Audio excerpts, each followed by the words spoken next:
And this evening, jubilations by NAPO supporters as National Executive Council of the NPP confirms Dr. Matthew Opoku-Prempeh as running mate to the party's flag bearer, Dr. Mahamudu Bawumia. The National Council of the party unanimously endorsed the presidential candidate's nomination of Honorable Dr. Matthew Opoku-Prempeh. We will be live with our man on the ground for the very latest. And also largest opposition NDC demands immediate halt to a possible appointment of new judges to the Supreme Court after calls for more appointment by Chief Justice Gertrude Ketunu. The party describes the move as an attempt to undermine the country's democracy. Demand that President Akufo-Addo immediately stop any plans to appoint additional judges to the Supreme Court. This reckless action is not just a political maneuver. It is an outrageous assault on our democracy and a betrayal of public trust. History shall absorb me when content of my petition becomes public, Ghana's first special prosecutor Martin Amidu says after Chief Justice dismisses his petition to get Kisi Ejabin removed as OSP. And later, what does it take to scam an entire nation? Amidst the Chef Smith scandal, we shed more light on the instances where our country, was played for a fool. Incredibly humbled and honored to stand before you today as the Guinness World Record holder. Cooking for 802 hours, 25 seconds. Details of these stories and many more coming up shortly. Stay with me. Starr News is coming to you live on Ultimate 106.9 FM in Kumasi, Empire 102.7 FM in Takrady, Cool 103.5 FM in Ho, Rage and Might FM in Tamale, Somali FM in Wa, My Star Radio in the USA. Also live on Facebook on Starr 103.5 FM and on starfm.com.gh around the world. This is Starr 103.5 FM. Many thanks for choosing us this evening. Tonight, confirmed to lead the NPP in election 2024, Dr. Mahamudu Bawumia pairs with Energy Minister Matthew Opoku-Prempeh. This comes after National Executive Committee unanimously endorses NAPO as running mate after a crunch meeting with bigwigs of the party. Anyway, the committee hosted Dr. Bawumia to give them a platform to defend his selection of the Minister of Energy as his partner for the 2024 elections, in which the party seeks to make history by being the first political party under the Fourth Republic to govern for 12 consecutive years. Let's hear the NPP General Secretary, Justin Kodia, speaking to the media earlier today. National Council of the New Patriotic Party, which is the second highest decision-making body of the party, met today, July 4, 2024, to consider nomination of Honorable Dr. Matthew Opoku-Prempeh by His Excellency Dr. Mahamudu Bawumia, the party's presidential candidate, as his running mate for the 2024 general election. The meeting, which ended a few minutes ago, did in fact consider the said nomination, which forms part of the constitutionally mandated processes for selecting the party's running mate as per Article 13(3) of the New Patriotic Party Constitution. For the avoidance of doubt, Article 13(3) 1 reads as follows: the party's presidential candidate shall, in consultation with the National Council, nominate the vice presidential candidate. Ladies and gentlemen of the press, I'm happy to report that after the necessary consideration, the National Council of the party unanimously endorsed the presidential candidate's nomination of Honorable Dr. Matthew Opoku-Prempeh Member of Parliament for Menchia South and Energy Minister as the Vice Presidential candidate of the New Patriotic Party pursuant to our Constitution, Article 13(3). This significant milestone marks the completion of the party's presidential ticket for the 2024 general election and therefore sets the stage for the party to fully engage the Ghanaian electorates comprehensively with our message of transformation.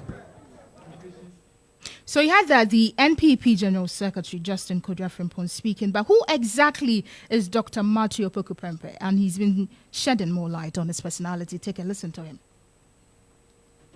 Honorable Dr. Matthew Opoku-Prempeh is a 56-year-old medical doctor, a devoted Christian, and a consummate politician.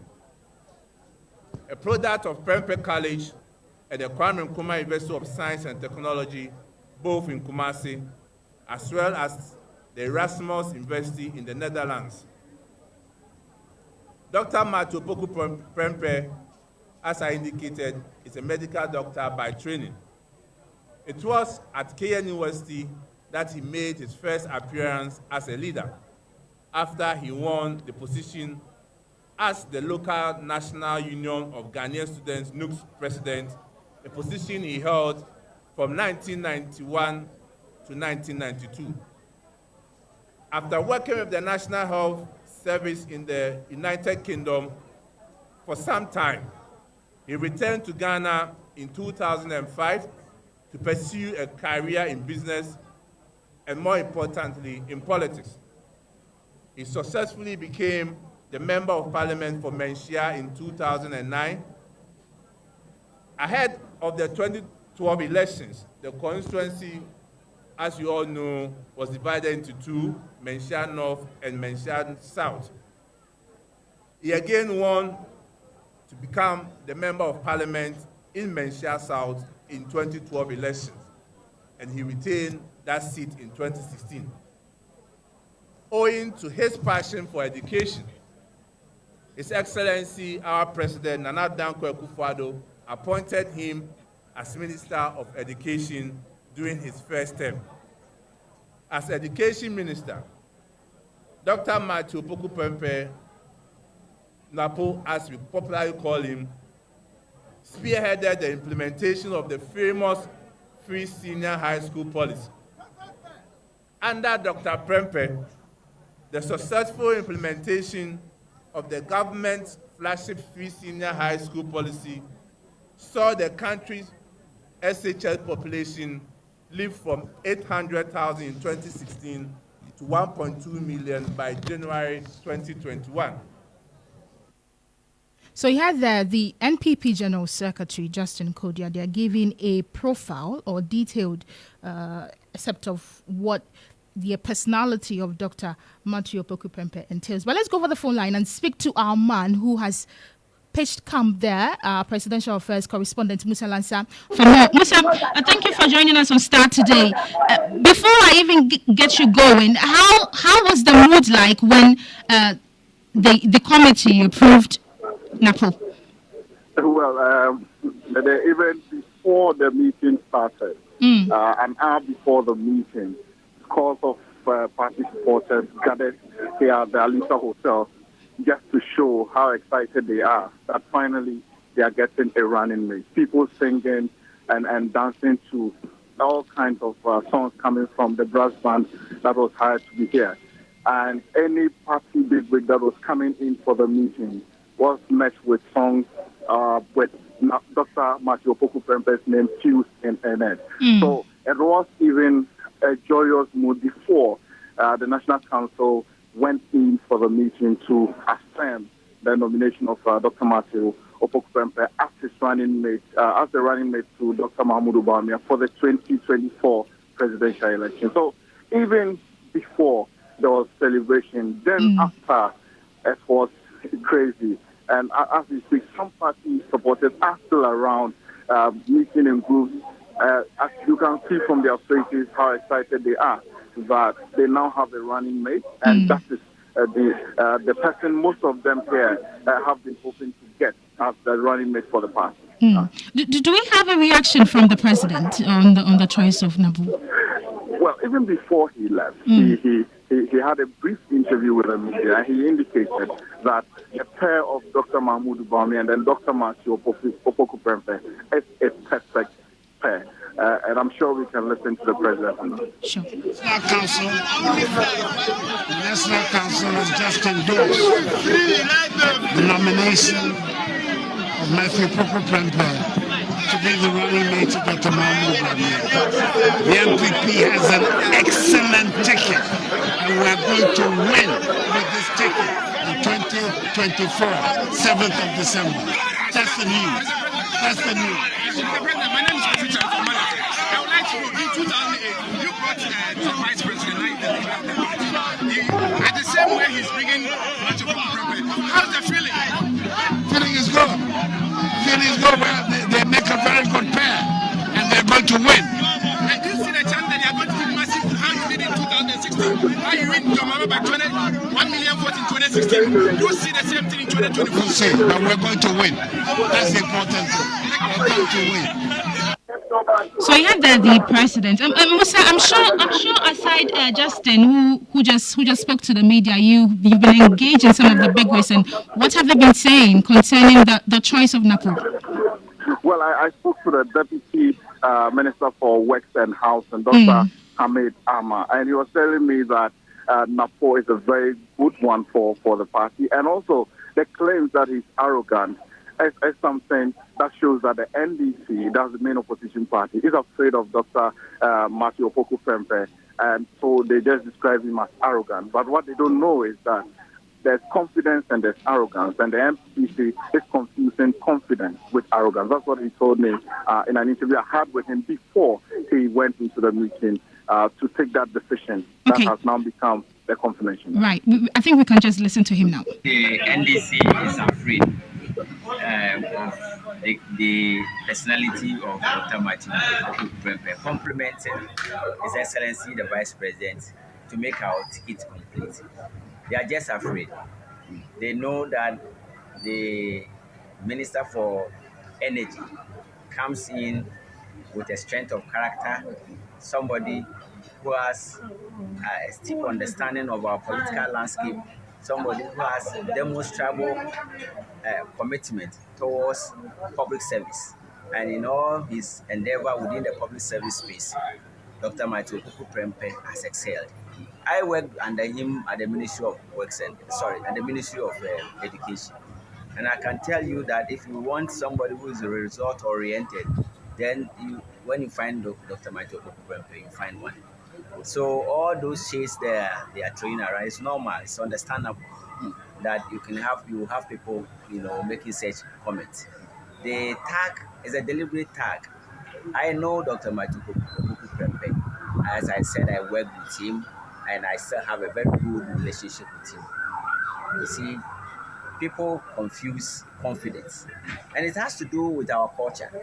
You see, in our culture, timidity is seen as respect and being humble, and then confidence is understood to mean arrogance. That is the reason why when elders are speaking and a young man who has understanding of the issue tries to make a contribution, they will say, keep quiet, because that's our culture. The elders speak and the young ones listen. So when you have people who have strong self-confidence, you are tempted to believe or ascribe arrogance to that person. And that's what they are trying to do, but it will not work. So you had that the Deputy Works and Housing Minister, Dr. Prince Hamid, who dispelled the assertion that Dr. Opoku Prempeh is proud and arrogant. But we understand that confirmation has been made for Dr. Bawumia to pair with the Energy Minister, Matthew Opoku Prempeh. This comes after the National Executive Committee unanimously endorses NAPO as running mate after a crunch meeting with bigwigs of the party. Dr. Bawumia was given a platform to defend his selection of the Minister of Energy as his partner for the 2024 elections. And you had NPP General Secretary Justin Kodia giving a profile of Dr. Matthew Opoku Prempeh. We also spoke to our presidential affairs correspondent, giving us update of what actually is happening there. You're still listening to Starr Today here on Starr 103.5 FM. Starr Today, first, fast, and credible. So we are trying to speak to the Deputy Communications Director of the NPP, Ernest Owusu Pempeh, to understand what actually made NAPO to stand out amongst other possible candidates. Well, Dr. Matthew Opoku Prempeh may not be the absolute choice for some NPP members because some pro-New Patriotic Party group in the Ashanti region, known as Patriotic Movement for Bawumia, earlier this week, petitioned the National Council of the party and the campaign team of Dr. Bawumia to reject the nomination of Energy Minister Dr. Matthew Opoku Prempeh as running mate.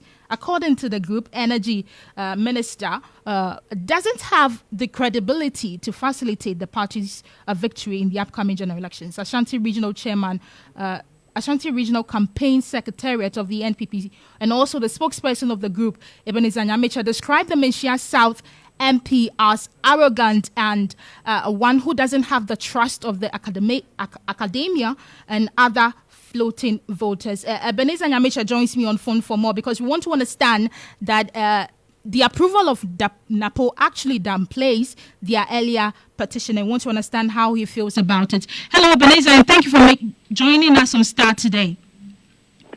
Good evening to you and your listeners. Right. Before you go, the approval of NAPO sort of downplays your earlier petition. How do you feel about the approval in total?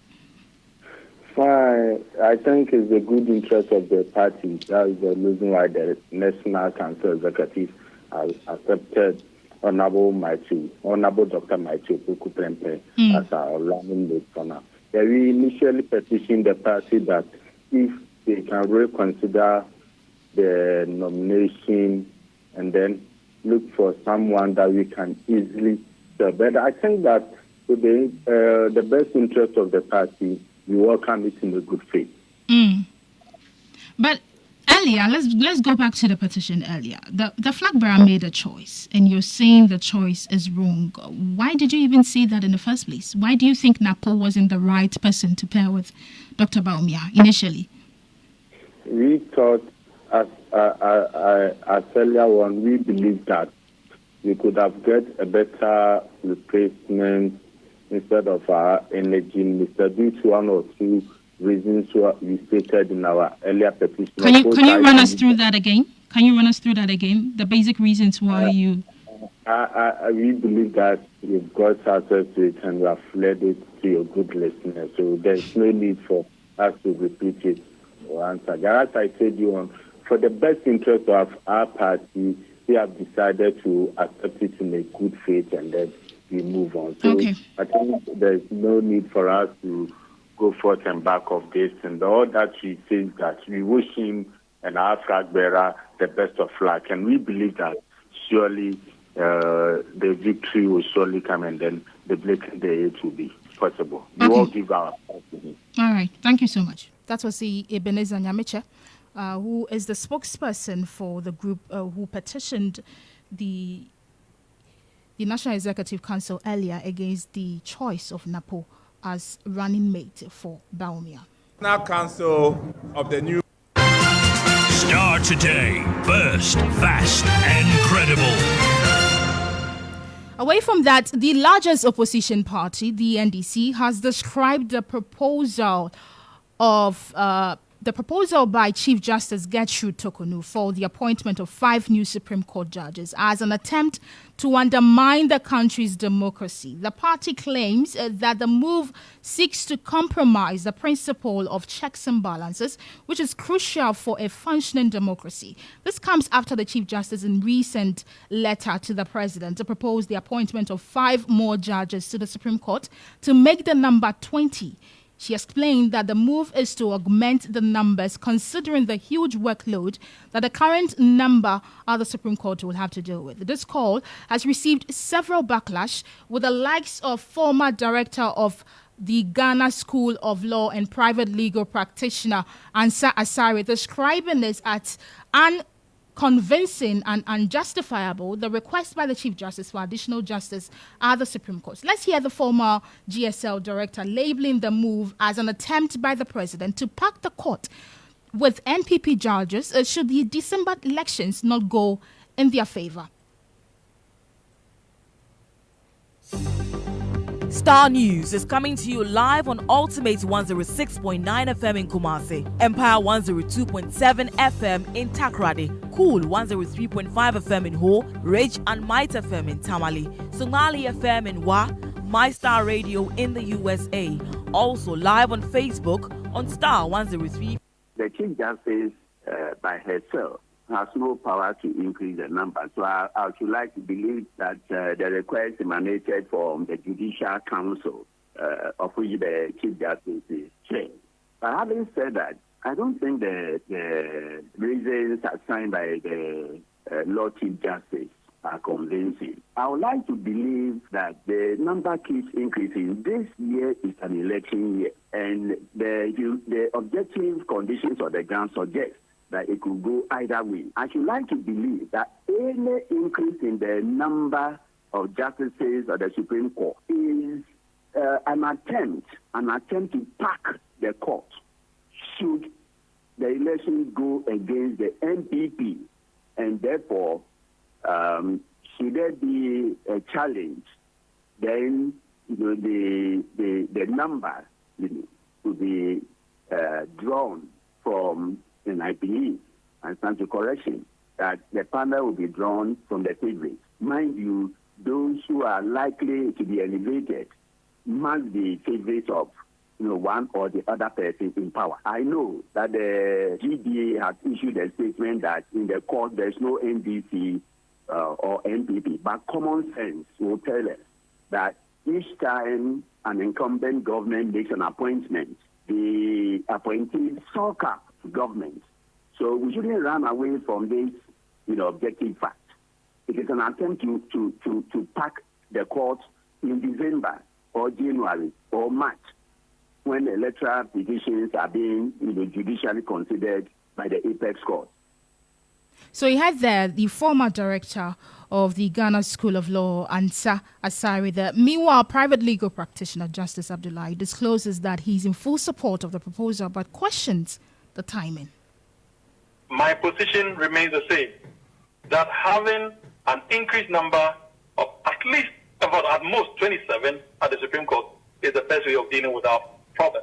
However, if you're asking me about the timing of elevating other judges to the Supreme Court, I'll completely agree that the timing is completely wrong, particularly when we have an unbridled petition by the current government to appoint justices to the Supreme Court. In fact, the hierarchy of the court in general, not just the Supreme Court.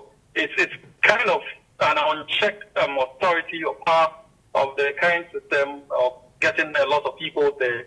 So legally, they may be right, but if you look closely, you can see the mischief behind the continuous appointment of persons to the Supreme Court. And as my senior Azazari pointed out, it then feeds into the mind of the onlooker that something mischievous is intended to be achieved, politically or otherwise. And that is not what we need as a country. What about the propriety of the Chief Justice suggesting these nominees to the President? It's a bit of a misnomer to me. It's a misnomer. It's a complete departure from what we are used to, either to the proposal would rather come from the President. It goes after all the consultations, and then it goes to the Judicial Council where the deliberations will take place, and then the reference is made to Parliament after the approval is sought and obtained, and then Parliament then does is vetted. But this appears to be a different approach, and I've read the social media report, and I've seen the authorities cited by that letter, and I'm still not convinced that it's the appropriate thing to do.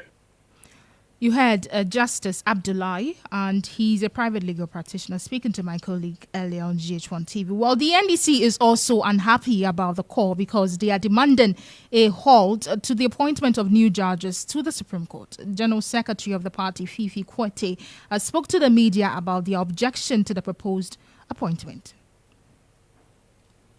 We are concerned about a worrying pattern which irresistibly suggests that the president is appointing only loyalists of his party to this court to have control of the judiciary and escape post-regime accountability.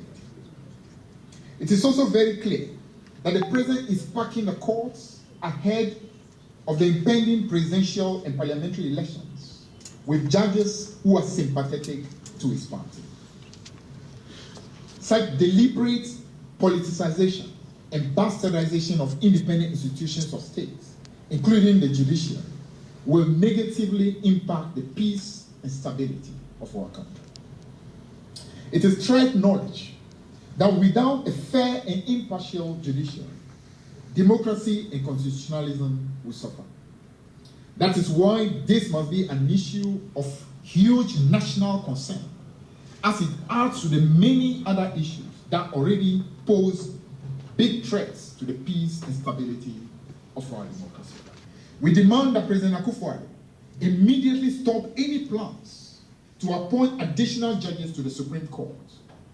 This reckless action is not just a political maneuver. It is an outrageous assault on our democracy and a betrayal of public trust. Imagine the anger and disbelief as we watch our judiciary being transformed into a puppet of the executive, eroding the very checks and balances that protect our freedom. 2, adherence to constitutional processes. We demand that any future appointment to the Supreme Court must strictly follow the constitutional process, including consultation with the Judicial Council. This blatant disregard for established procedures is not only unconstitutional, but also morally reprehensible. It is a slap in the face to every Ghanaian who believes in the rule of law and the sanctity of our democratic institutions. 3, transparency and accountability. We call for the full disclosure of the criteria and process used for the selection of these judges. This is essential to ensure transparency and accountability. The clandestine and backdoor dealings to appoint loyalists represent a disgrace. This hidden agenda fuels public distrust and fosters a culture of corruption and undermines the integrity of our judiciary. We call on the Chief Justice to uphold the independence of the judiciary by resisting any pressure from the executive to influence judicial appointment. The judiciary is the last bastion of justice, and its independence is sacrosanct. By compromising this independence, the NPP is not just bending the law, they are breaking the very backbone of our democracy. The General Secretary of the NDC also accused the Gertrude Tokonu-led Judicial Service of victimizing judges whose verdict goes contrary to the expectations of the government. We have noted a trend of very speedy promotion of relatively newly minted judges over and above their more experienced seniors at the bench. This undermines the spirit of meritocracy, which is essential for proper administration of justice and holds the potential to pressure such judges into delivering rulings that may catch the eye of the appointing authority. Also, the unexplained transfers of some judges in the immediate aftermath of their judgments in high-profile political cases raises eyebrows. The impression created from this is that judges who do not conform to some expectation of the Chief Justice and the President will receive subtle retribution cloaked in administrative processes for their troubles. Democratic governance requires that certain standards are met within all arms of government.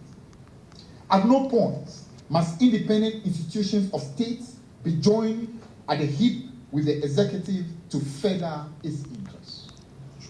Friends from the media, the current posturing of the Chief Justice and their involvement in the nomination of more judges to the Supreme Court do not inspire confidence that the judiciary is sufficiently independent from the Akufo-Addo Bawumia administration. Again, the naked abuse of power by President Akufo-Addo and his overzealous desire to control all arms of government poses a grave danger to our democracy and governance arrangement. President Akufo-Addo must note that the ongoing happenings in Kenya serve as a reminder that there is a tolerable limit to the abuse and excesses of the executive.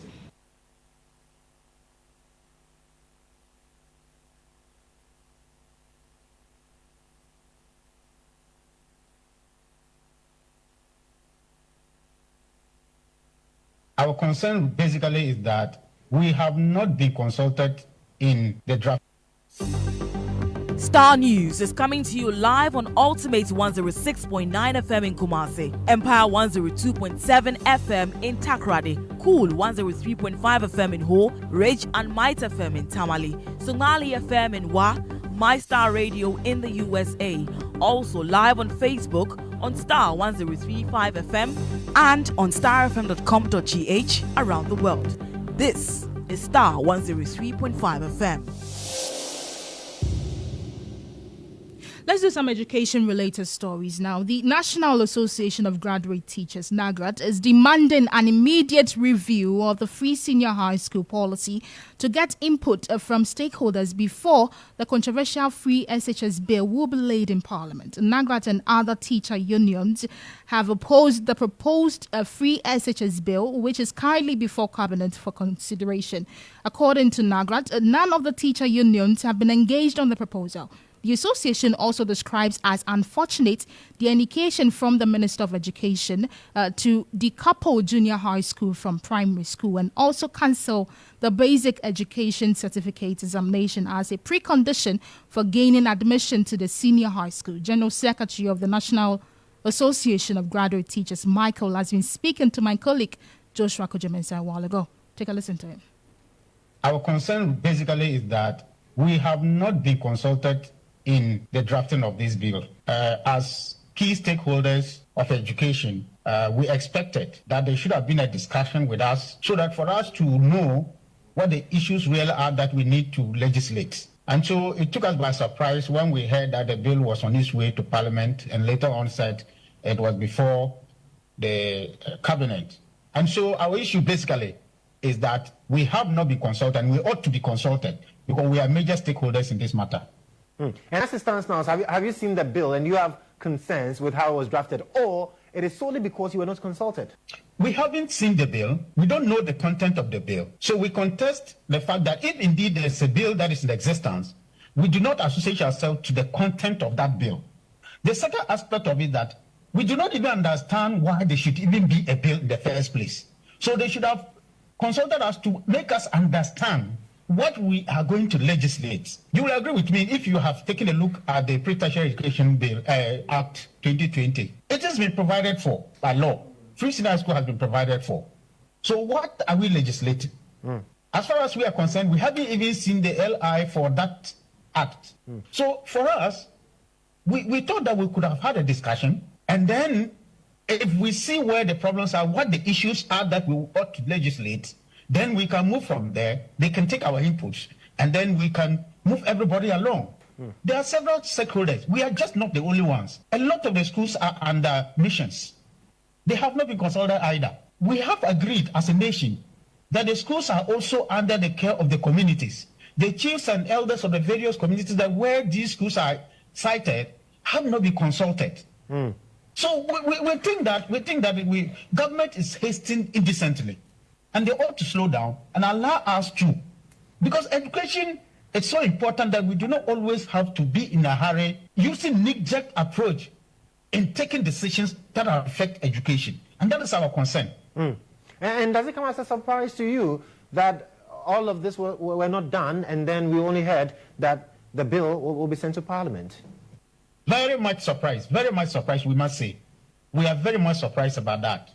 Because, as we indicated in our release, the drafting of the Pre-Tertiary Education Act, the Education Regulatory Bodies Act, we were involved in the process. Even though all the issues that we would have wished were captured or were not captured, all the same, we had a say. We knew what was going to come. But for us to be surprised with a bill on free senior high school, we do not think that is fair. is a fair approach because in the inception of this free senior high school program, teachers have really sacrificed. We have been at the receiving end of this policy. And if there is anything that you ought to be legislating, we should be in the know to see what are the issues in there that will affect us or otherwise. And so far, as it stands now, what are some of the concerns about free SHS that you have noted as NAGRAT, for which reason you believe that, well, when we have this dialogue, we'll be able to put these concerns across? There are a lot. And I will not be able now to list all. But we have, if you have been following NAGRA's position, from the inception of the program, we have asked for a review because in every policy, things will be right, but there will also be things that will not be right. So we asked for a policy, a review of the policy, for us to right the wrong and affirm those right things that are in there. And this we haven't really had. And so for us, there's certainly a lot to talk about. We have been, the teachers have sacrificed us. We have barely had time, holidays for ourselves since the inception of this policy, okay? The congestions in our classrooms and dormitories. There are a myriad of problems that beset the policy. Albeit the policy is good, we all admit. Right. And we are ready and willing, and that is what we have been doing, supporting government all this while. Right. So that if government now thinks that there are things to legislate, we ought to be involved in the process. And this is just fair. We are not asking for too much. Very well. So we heard that the General Secretary for the National Association of Graduate Teachers, Michael, speaking to my colleague Joshua Kojemensa on J1 TV, as they are demanding an immediate review of the free senior high school policy to get input from stakeholders before the controversial free SHS bill will be laid in Parliament. Starr Today. First, fast, and credible. Majority Leader Alexander Afenyo-Markins has declared the controversial Ghana Standards Authority pricing of cement regulation 2024 will not be withdrawn. Speaker of Parliament Alban Bagbin yesterday advised Minister of Trade Katie Hammond to withdraw the LI in order to address some concerns which could lead to the defeat of the legislation at the court, since Parent Act is against price control. But addressing the media in Parliament, Alexander Afenyo-Markins explained all the concerns of the minority and sector players, largely bothering on price regulation, has been addressed before the lay-in. According to the Futu MP, the LI is only seeking to ensure price reporting. He accused some minority MPs as still opposed to the LI of bad faith, since the legislation committee which okayed the amendment is chaired by one of their own, Dr. Dominic Ayeni. Take a listen to it.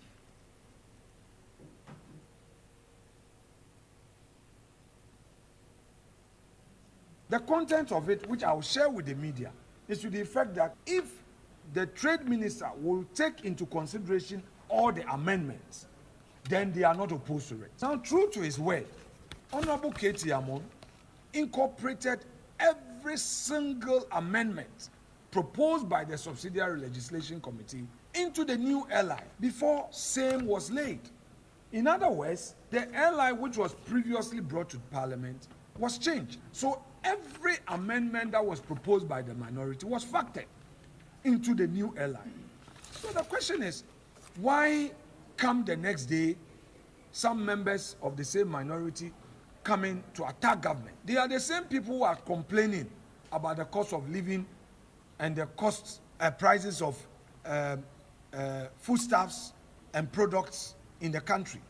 So if government is taking steps to protect the consumer, the ordinary Ghanaian, the ordinary user of cement, why would the minority stand in the way of government? Why are they against steps aimed at protecting the ordinary Ghanaian from being exploited? We are not happy with the way prices, of cement are determined. Today they increase, tomorrow they increase, and all. Government is seeking to get all the players on the table to know certain issues that result in the unnecessary increase in prices. And it's the same NDC minority that is always calling on government to live up to its expectation. So if government is seeking to know and bring a regulation that would help promote competition and ensure fairness. No, but Mr. Speaker said he was only advising. He said he's only advising. But as far as we are concerned, the instrument went through the pre-laying procedure. 2, every concern raised by members of the subsidiary legislation in respect of amendment to the LI got incorporated into the new LI. So there is nothing outstanding as it is today, based on the deliberation report from the subsidiary legislation committee. We have come out with a new LI. So there is nothing outstanding. And I don't see how the minister would have to withdraw this. Again, one of their colleagues misled the House by saying that we are, by this instrument, seeking to control prices of cement. This is not going to do so. You interpreting a document, you don't just read a long title, you don't read a heading and then assume that that is what the document says. You read the entire document and give it a holistic interpretation. And that is why I'm inviting our colleagues to read the entire document, including the report of our respected colleague. And I will give you the report. In any event, just for the avoidance of doubt, this is what the report says by way of conclusion. The committee recommends to leadership that if the draft instrument is revised along the lines proposed by the committee, the Honorable Minister may lay the instrument in accordance with Article 11.7 of the Constitution and the Standing Orders of Parliament. The question is, have we incorporated all the proposed concerns? Yes. So he had the majority leader, Alexander Afenyo-Markins, but former Deputy Trades Minister and MP for Cape Coast South, George Kweku Rickett-Hagan, has also been reacting to the phenomenon in Parliament. Take a listen to him. I don't think he's actually got a clue as to how to manage trade and industry activities in this country. And it is for that reason that I said I think he's been a disaster, you know, not as a person, but I'm talking about disaster in terms of his management of the Trade and Industry Ministry. Now, the issue, as you said, prices of cement are high, pretty much like everything. I mean, prices of tomatoes are high. So are we going to have an LI, you know, for tomatoes as well, be next? The issue with cement, obviously, if you look at something simple, should tell you what is going on there. And I know there are professionals within the Ministry of Trade and Industry who should be able to advise him. I mean, he doesn't need to know everything, but there are professionals, technocrats there who should be able to tell him. If the price of cement, say over the last 10 years, it's been going up basically astronomical in cedi terms. Now, when you look at the same cement prices, that is at each price point, say if it last 10 years, and you look at the exchange rate at that time and convert those prices to dollars, you realize that the price of cement in dollar terms has been pretty much a straight line. That tells you clearly that what is happening is to do with the exchange rate. So if your exchange rate or your cedi is depreciating against the dollar, and the price of cement in dollar terms is not actually going up, then of course a major issue you have there is to do with the exchange rate. Why should exchange rate become a problem in the production of cement? So we are trying to speak to the Executive Secretary for the Chamber of Cement Manufacturers, Dr. George Dawson Amwa, to get a reaction on whether or not, as per what the majority leader is saying, that their concerns have been addressed. We want to confirm if that is the case. But meanwhile, flag bearer aspirant of the People's National Convention, Bernard Mona, is accusing government of escalating the cost of building with the proposed LI on cement price regulation. He opines that the remedy to the escalating prices of cement is for government to establish a manufacturing firm which will serve as a benchmark for pricing of cement. Take a listen to him. We can make a moral suasion to the cement manufacturers. otherwise, then the state should invest in producing its own cement. Whereby if the state had its own cement producing company, the state then can decide that its cement will be lower. And if the state cement were lower, that will compel the other players to now also reduce their prices, because if you don't reduce your prices, these ones will be bought. This is what a minister that thinks should be doing, that in view of the fact that all the cement productions are in private hands. Yeah. That is the reason why we are reaching catastrophic levels in prices. So I urge Mr. President and the government, let's go into ensuring that we also establish a cement producing company. So you had that the flag bearer aspirant for the People's National Convention, Bernard Mona, speaking on GS today earlier today. Starr Today, burst, fast, and credible. Back to some political related stories. The youth wing Yellow Army of the Movement of Change says Ghana needs a leader with integrity to transform the country. They also believe the NPP and the NEC have completely failed Ghanaians after 32 years of duopoly, and called on the electorate to choose independent president aspirant Alan Tremontaine as the next president of Ghana to transform the country. Ekobacho has more in this report. The Yellow Army, as part of its grassroots campaign, visited the Medina Market, University for Professional Studies, UPSA, and the Accra College of Education to sell the message of hope to the electorates. The group charged traders and students to ignore the unrealistic promises from the two dominant parties and to give Alan Tremontaine the chance during the December 7 polls.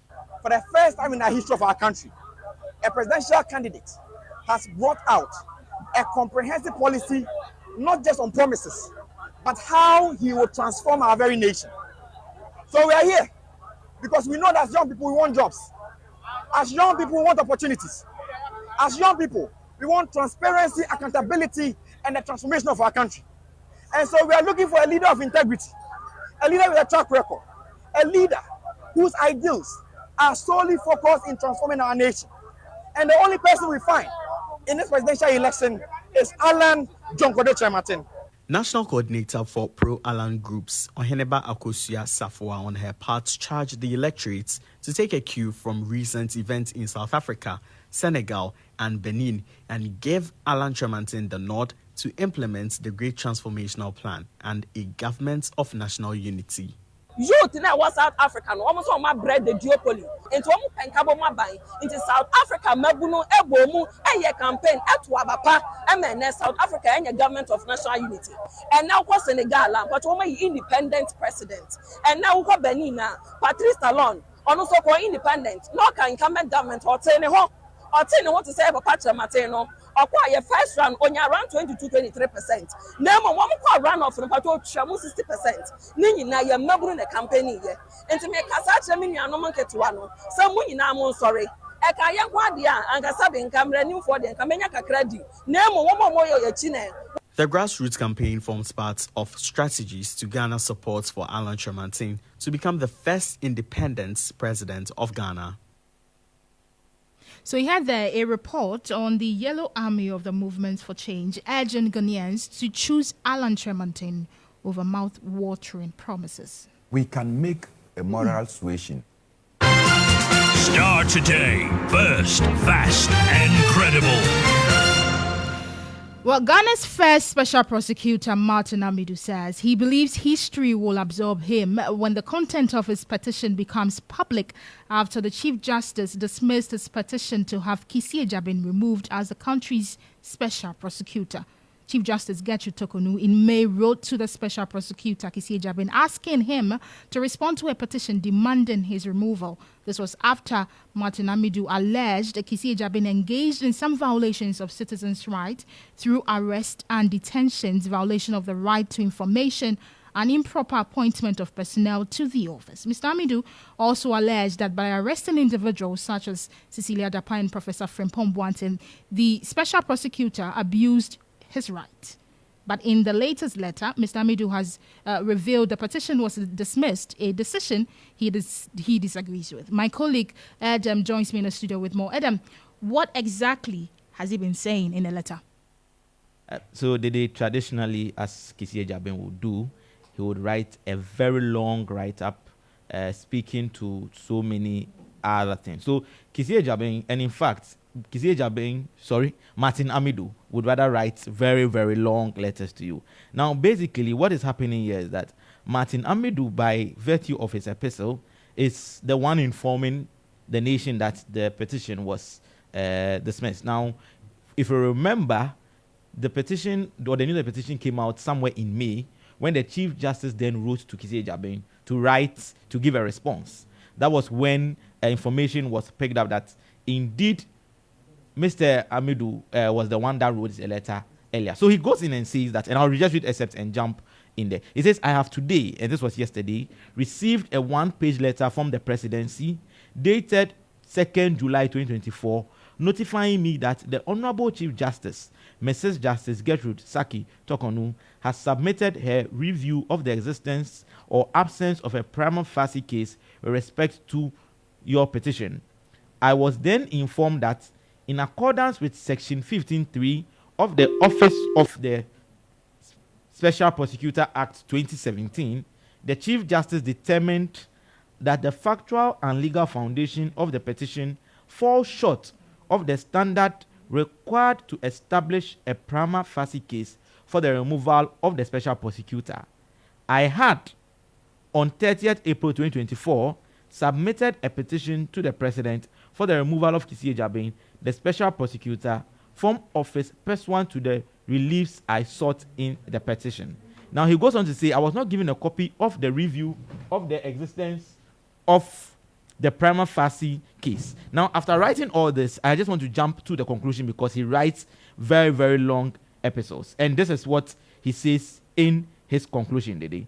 Now, the former special prosecutor says, and I quote, wow, so I'm just trying to, the culture of silence and the fear of recrimination from the OSP's media houses dissuaded those who were willing to do so from doing so. I exercise my right as a citizen of Ghana to bring the petition myself, and I have no regret for doing so, despite the rigged outcome smacking of the exercise of the relics of imperial medieval powers. I am, however, confident that history will absolve me when the content of my petition and the review submitted by the Chief Justice becomes available to the public for its evaluation. When the vendetta and trials of mere suspects in court of public opinion start again in the not too distant future by the OSP under another government of public officials of the current government, the utility of my petition will be remembered. So he says two things. He says history would favor him, and he says that even as the petitioner, he hasn't received the official review by the Chief Justice, for which reason she says he doesn't have a prima facie case. Okay, thank you so much. That was Adam Kojo giving us update on that issue there. But let's engage co-chair of the Citizens Movement Against Corruption and also a member of the African Union Advisory Board on Corruption, Adam Senanu. Adam, many thanks for joining us on Starr today. Thank you for having me. In May, you said this particular petition was in bad taste. What is your general thought about the dismissal? Well, I'm glad that the Chief Justice has found reason to dismiss it. I really thought that the issues raised were very scandalous. Mr. Amido did not appear to have actually gotten his facts together. And it raised a lot of speculation as to what the real intentions were. So I'm glad that this is what the end of that intrusion has been. But why do you think Mr. Amidu didn't have its facts together? Why do you think so? No, the specific issues at the time, as we analyze them, appear to be quite spurious. I mean, the kind of detail you needed to make this nature of an allegation, the attachments or supporting evidence did not amount to scratch. And so it was quite surprising that Mr. Amidu would take this trajectory on the issues listed. And so that's why I found it scandalous, that given the kind of training, the level of expertise he had, I was quite shocked to find that he would be making this kind of allegations when he did not have adequate supporting evidence for the kind of things he was raising. But he's saying that history will absorb him when the content of his petition is made public. Are you curious to know the content of it? Absolutely. I'm sure all of us will be very curious because, you see, what was provided to us it was a subject of interrogation by all of us in the anti-corruption space. We couldn't find merit. All of us were left wondering what exactly is he trying to get at.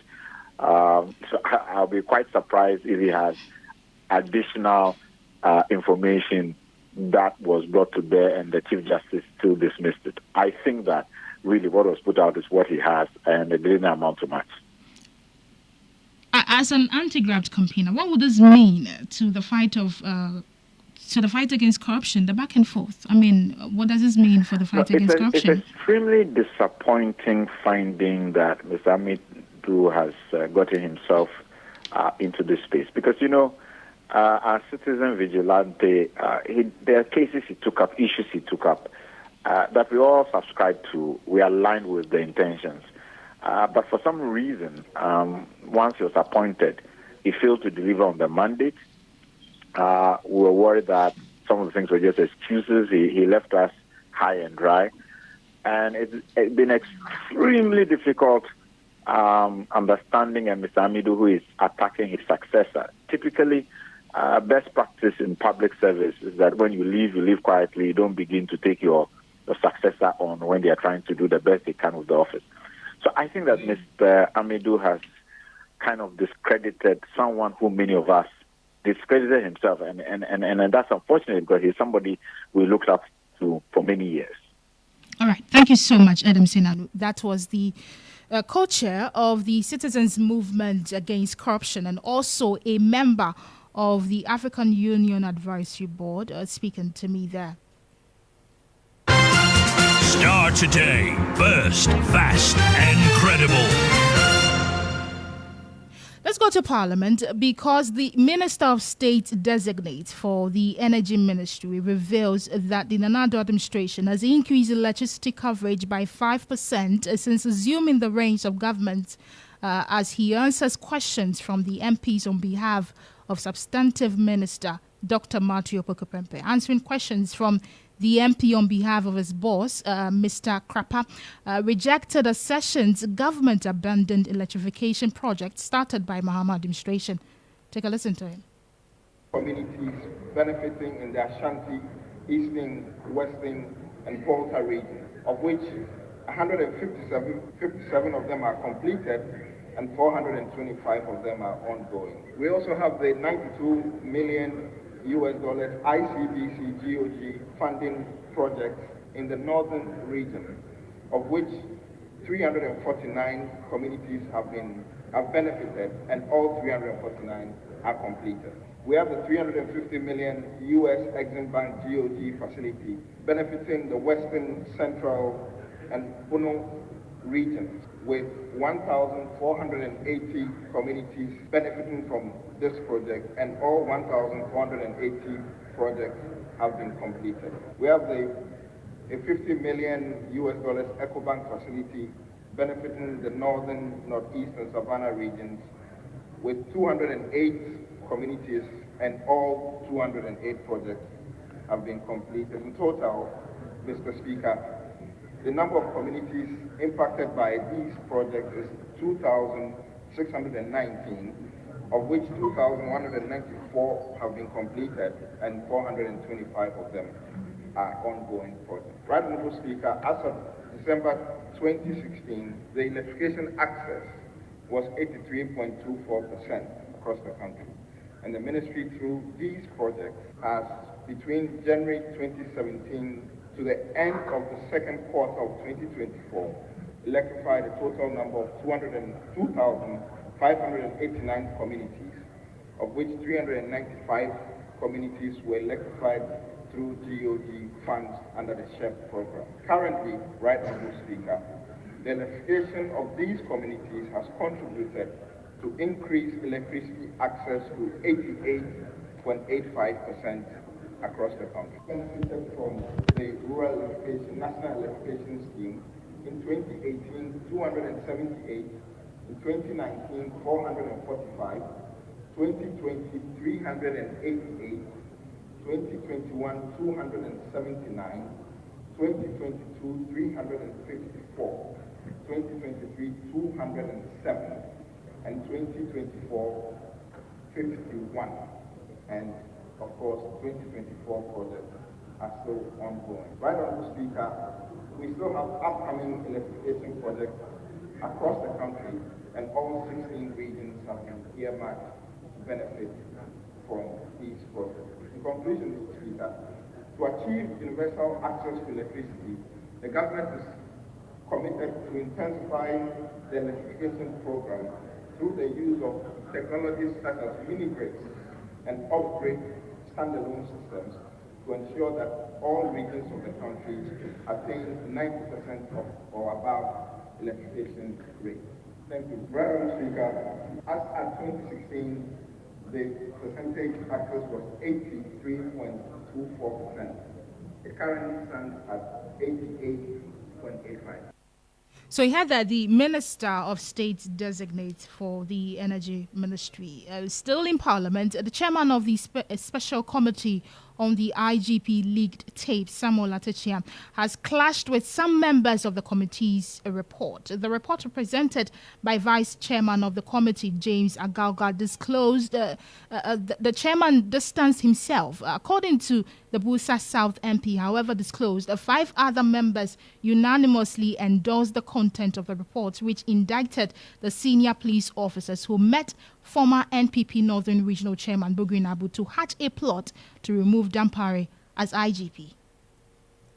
Chairman of a committee should distance himself from a report of the committee and stand on the House floor without his views being captured in a report and then talk as a member outside the committee. But I'll present some issues why I decided to disown this report. Honorable Speaker, I'm tempted to come to some conclusion that you are a very seasoned politician. And today I want to put it on record that I've never been called by Honorable Speaker that Atatia, by reason of your chairmanship, we want to tweak the evidence in favor of X or Y. And I thank you for being a very good speaker in that regard. I can also say on authority, now I've not been called by President Kufuor that is it possible for you to improvise anything so that I deal with anybody. Nobody has called me. So I'm talking on the principles of law, equity, and good conscience.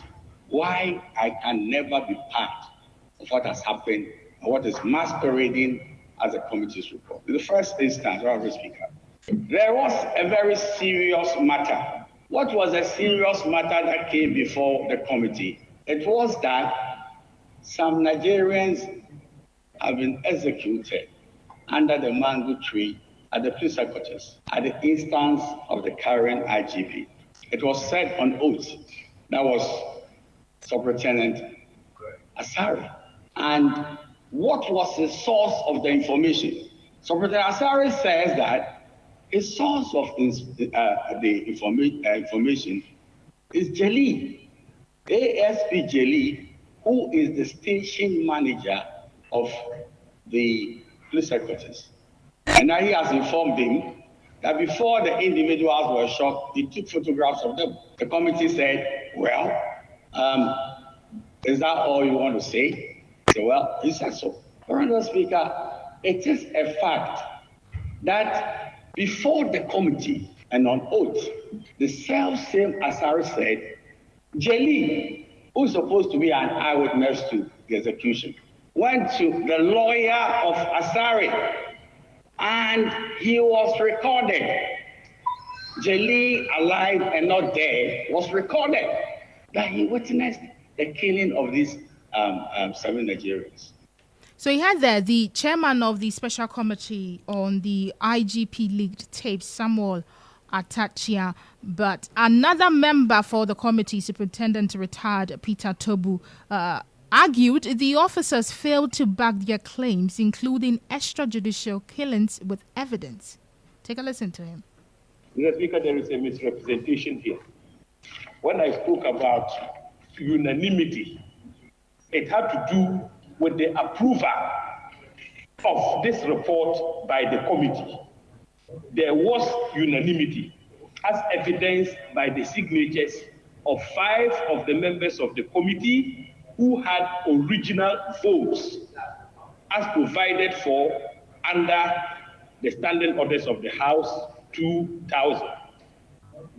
But in respect of matters to do with the invitation to ASP Jalil to appear as a witness, we call for a division.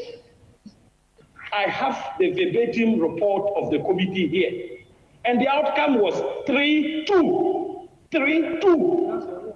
So what my colleague is saying, I mean, it's a complete misrepresentation in moving the motion. I didn't say that, and he needs to withdraw and set the record straight. The verbatim report is here. I have it in my hands. When I spoke about unanimity, I was talking about the approval of the report by the committee. There was no dissenting voice. He was the only one who had issues. Unfortunately for him, he didn't have an original vote, which is a fact. So please present your facts well and accurately. No misrepresentations. But chairman of the committee, Samuel Atachia, however, disagreed with this assertion. According to the Ibuakwa South MP, the minority members of the committee blocked the invitation of a witness whose testimony could have assisted in determining the veracity of the extrajudicial killings allegations. The development resulted in some heated exchanges, compelling the speaker to suspend the sitting. Honorable Speaker, let me quote, if there are probably challenges of many years. Let me quote your own report to you, page 14 of 21. The committee took notice of allegations of extrajudicial killings.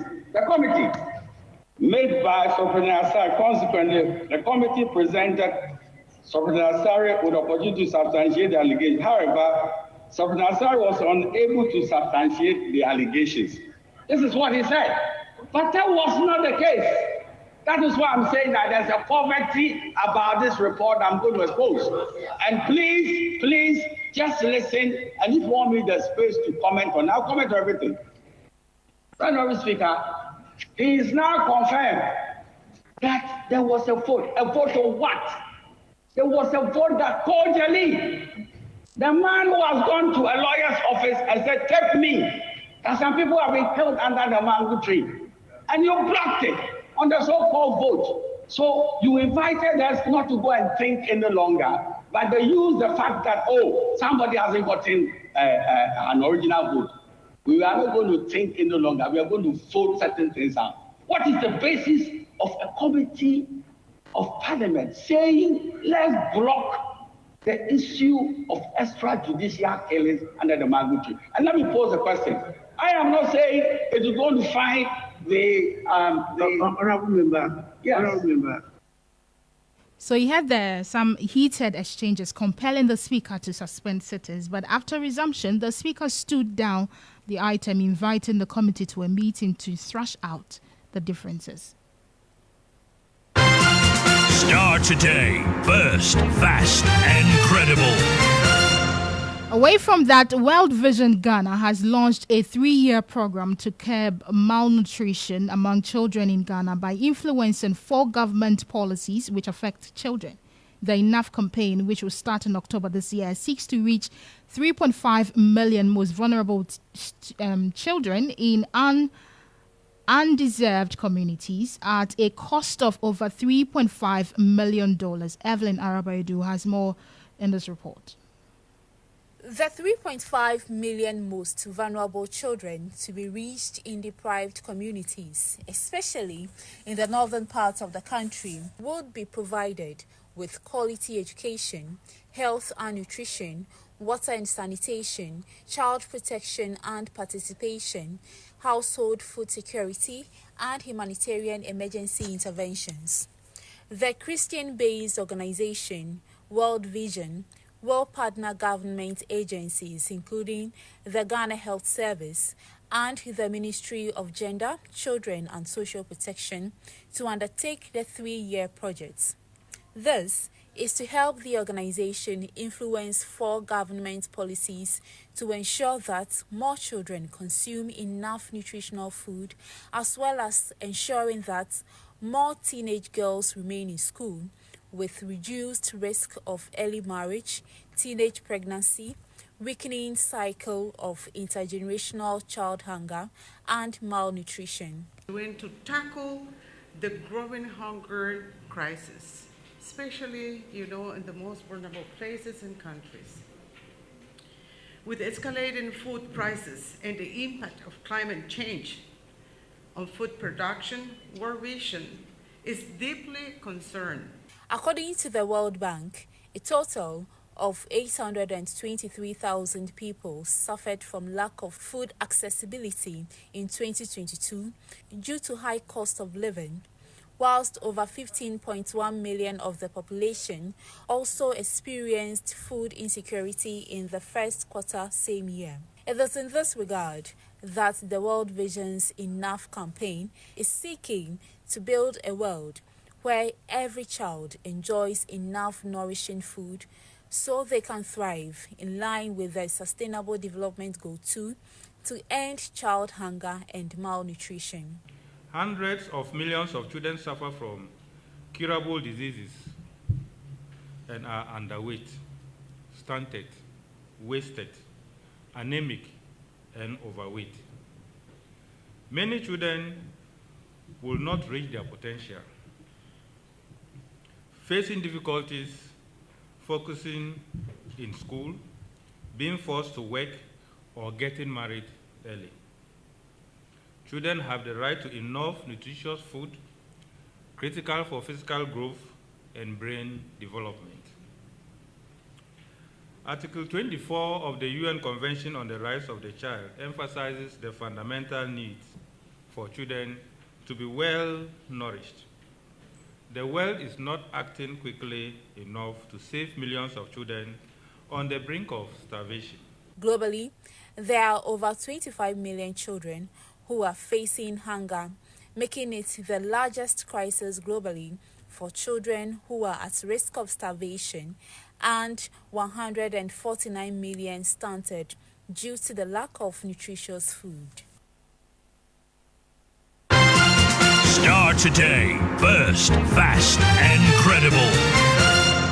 Let's do some business stories now, because the National Statistics Offices in Anglophone West Africa have re-echoed the importance of the independence of statistical institutions in order to improve the quality of data and statistical product produced in the sub-region. Director Generals of the various statistical offices are in Accra for the launch of the Amaris Institute of Statistics and Economic Research, aimed at benchmarking statistical product and performance of these institutions. Government statistician of the Ghana Statistical Service, Professor Samuel Enim, who bemoaned the low political will in these countries, emphasized the need for the independence of these institutions. Take a listen to him.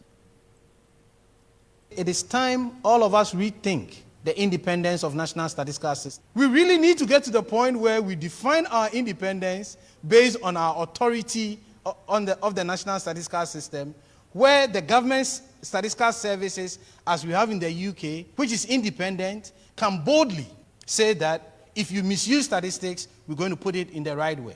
But if your board is made up of government employees, if the government statistician is scared of political issues, then to a large extent, we are careful in our dispensation. So we really need to ensure that that blurry relationship between the National Statistical System, its functions, its role, and the National Statistical Office is cleared.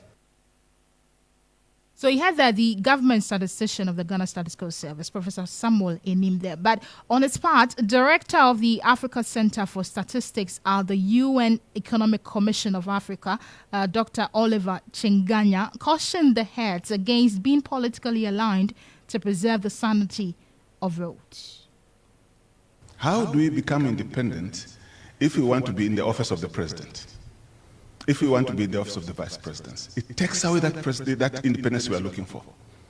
So what happened to this dear brother? Because he was a minister, he was fired like a minister. That's what happened. He is now teaching in the northern part of Pemba, to be precise, an island where he comes from. That's why he's teaching. He's going back to, he's a professor, he's going back to teach. Because he was, when government changed, he was fired just like another minister. So we should not allow ourselves to be aligned to any political connotation or appointment. I think what we should be striving for is to be as independent as much as possible. We know it means a lot of things when you say independence. We know it's not fully independent because we still get a grant from government. But we are saying that using the fundamental principles of official statistics, that allows to be so. So really, I would argue, Johnny, that no, let's not be at the level of the minister. Let us be independent, but with enough authority to be able to exercise and do our job properly. You had the director of the African Center for Statistics at the UN Economic Commission for Africa. Meanwhile, Chief Executive Officer of Amaristat, Dr. Emmanuel Fiajo, sheds light on how the institute would support these NSOs. Basically, is to support the efforts of the statistical offices to beef up their capacity to produce quality, reliable, and timely data for their development needs.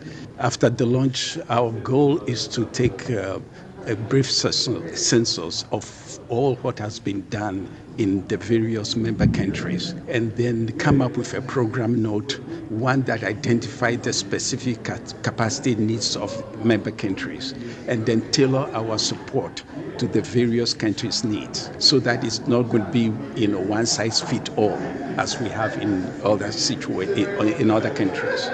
But then we will have sort of a bespoke approach to targeting our efforts towards the statistical needs of the various African countries. Amaristat is a group of experts, some of whom work at the World Bank and European Union and various other international organizations, and we bring to bear their analytical skills and also the financial support that some of the IFIs bring to some of these individual countries to meet their statistical capacity needs.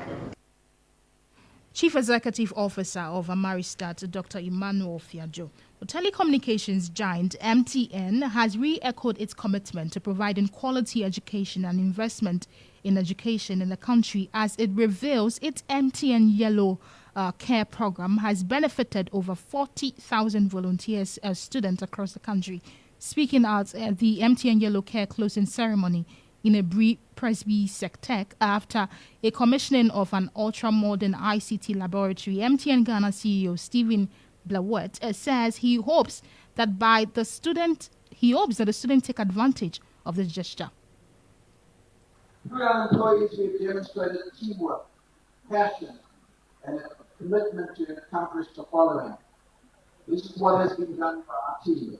MTN employee volunteers, in collaboration with our partners, as some of them have done today, have constructed 2 container-based e-libraries equipped with computers, internet access, textbooks, storybooks, and supplementary reading materials to improve teaching and learning at a Blue Presbyterian Secondary Technical School in the Eastern Region and Suma Senior High School in the Borno region.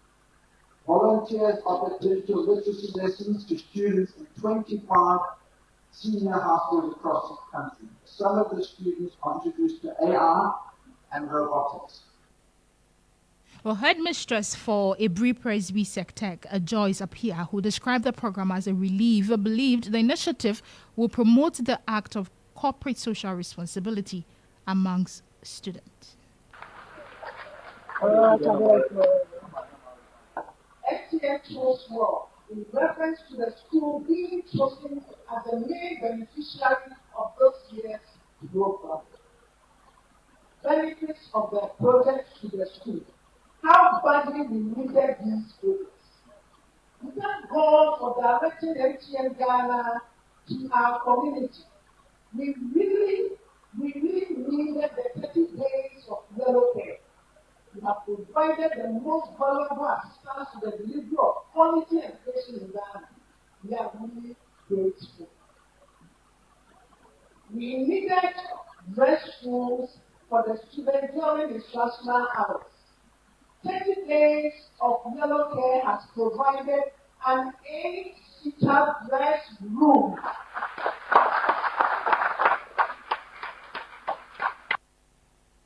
Meanwhile, Deputy Education Minister Reverend John Ntim-Forjo says government will continue to partner with relevant stakeholders to solve the educational and digital skills problem in Ghana. Now we are the 21st century. African Union has declared this year as the year of education as head member countries to educate the African child in the 21st century. We cannot have the 21st century learning without the requisite digital literacy rates and the requisite digital ecosystem and infrastructure in place.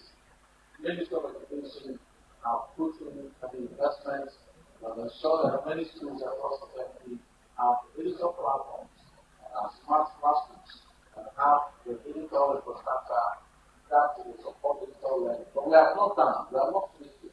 There are still lots of schools to reach out to. So when we hear MTN focusing on the schools that are yet to benefit from this intervention, we are most glad that we are providing the opportunity for every child in Ghana to have a digital experience and to prepare the critical mass of our population as the people that have the digital skills to promote the digital economy the way that many countries have gone and have been on the path of prosperity.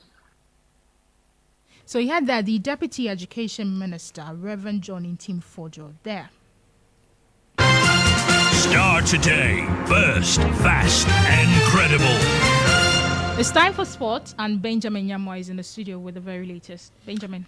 Thank you very much, Dede. And in sports, now Ghanaian female footballer Melot Abena-Pokua, who has been battling with a cruciate ligament injury for close to 2 years, has revealed how she has been battling with that injury without no support from the National Federation. Pokua encountered a knee ligament injury during an assignment with his team Hazakah's Ladies in the WAFO Champions League qualifiers in 2022. The former Black Queens forward made some revelations in an interview on the game on GH1 TV this afternoon.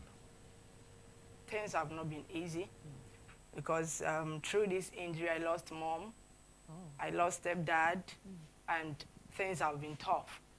Hold on, you lost your mom and your stepdad? Of course. As in to death? After the injury? You lost relationship? Yes, yes. Wow. So things have not been easy, but thank God my team manager, which is Nana Benin Eisen, has been my God on earth. I mean, he has been doing everything for me. Sometimes I would just be in a room, cry all day. But those who love me will just pick a phone and call. Whenever they hear my lot is crying, they will just advise me, stop crying, because we don't know what is going to happen at the next level. So just keep mute and trust God that everything is going to be okay. So things have been tough. Yeah. What really happened? What sort of injury was it, and how did it happen during the tournament? All right. It was my ligament. So we had to do surgery.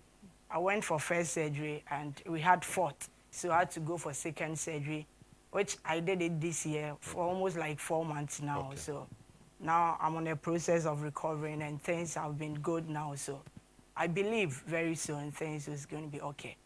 Now, Melot Abena-Pokua further revealed the work she's putting in to ensure she returns to full fitness and starts playing again for Hazakah's Ladies and the Black Queens. I'm just praying to come back on the field because I miss what I love doing most.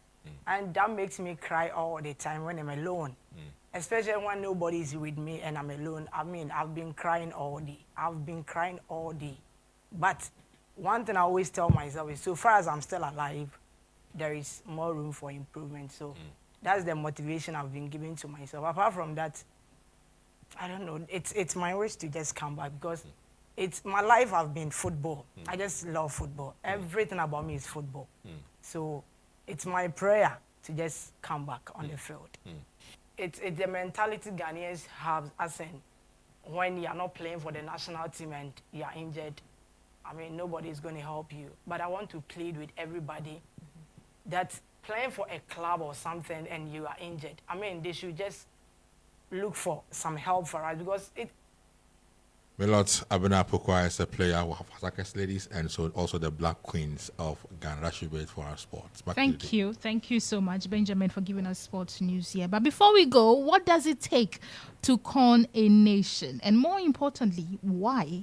We may not have the answers to these questions, nor find one soon. But in this report, Elikli Maruku takes us through 3 of the numerous scandals single-handedly undertaken by fellow Ghanaians. Take a listen. Represent to you Foster Atamensa, a computer scientist. Foster.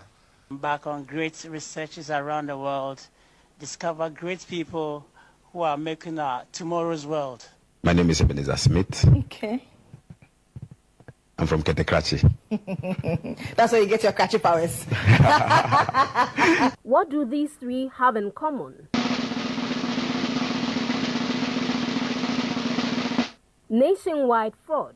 Yes, scamming a whole country in this age of social media and digital proliferation. I've never given such a long introduction to any of the programs we've been hosting here. Nobel, at your age, tell me, how did you do it? What's your story? I always wanted to develop machines, especially robotics. And my aim was to develop mechatronics, either Android or humanoid machine robotics or automated reason, what we call artificial intelligence today. Exactly 10 years ago, fraudster Foster Atamensa hoodwinked the pulse of the nation, GTV, when he told the national television he was the then chairman of African Computer Society and the 4th youngest Ghanaian African scientist to work at NASA. The self-acclaimed Nobel Prize winner in physics lies were soon exposed when netizens and journalists frantically dug to uncover his identity. But just when we thought the dust had settled, several top media personalities and distinguished Ghanaians were left with a PR nightmare when they were awarded fake awards by a non-existent entity, Global Blueprint Excellence Award, led by one Dr. Kwame Owusu-Forjuo. Back on great researches around the world, discover great people who are making tomorrow's world a better place. And we found one best and great leadership of our landscape, Ghana and Africa, Professor Ebenezer Owusu. The Dr. UN Awards, as this scandal has come to be known, was revealed to be another fraudulent event on a grand scale after it was reviewed on X, formerly Twitter, by inquisitive users. Mind you, we were supposed to be fighting COVID-19. The ridiculousness of the scam lies in the fact that awardees were actually presented feeding bottles, plates, bowls, and even serving trays, allegedly. The scandal still haunts some recipients who still do not believe how they fell for the lie. I don't know about any Dr. Forjo in this mix. It's a letter that came. Okay. But I should have known later on. I'm going to say who said. Rubbish. No. Years down the line, Nkrumah's Ghana has yet again witnessed another outrageously monumental deception, not from outer space or NASA, nor the United Nations, once headed by the illustrious son of the land, Kofi Annan, but from the kitchen of a certain Smith. Hedabasi is an inspiration to me. Okay. I don't know when any other person submitted the application, but my first application was submitted on June 2nd, 2023. Okay. And it was not approved. But Chef, are you very confident that, I mean, in spite of all the failures, you will sail through? Very, very confident, and then the Ghanaians should watch out for victory. Ghanaians should watch out. Chef Ebenezer Smith began cooking from 1st February to 6th March 2024 with some fanfare at the Amedia Shopping Center at Spintex here in Accra. He claimed to have cooked for 820 hours, although he said he was initially targeting 1,200 hours. Together we have made history, and I am deeply grateful for being part of this wonderful community, and also believing in the power of hard work and perseverance. I am Millennium Chef Smith, Guinness World Record holder for the longest cooking marathon. But who knew that in the Guinness World Records fever that gripped the country, a recipe for a fake record was simmering in Chef Smith's pot? We could say he stirred the pot when the Guinness World Records revealed it was not aware of Chef Smith's participation, much more conferring a win. What then does it take to hoodwink a nation? False patriotism and sheer bravado? But the question everybody wants an answer to is why? Why spend time and effort on a seemingly frivolous yet detrimental undertaking? And more importantly, will we fall for the next one? Hopefully not. But like they say, the devil is in the details. A beautiful report by my colleague Alec Plem Awuku there.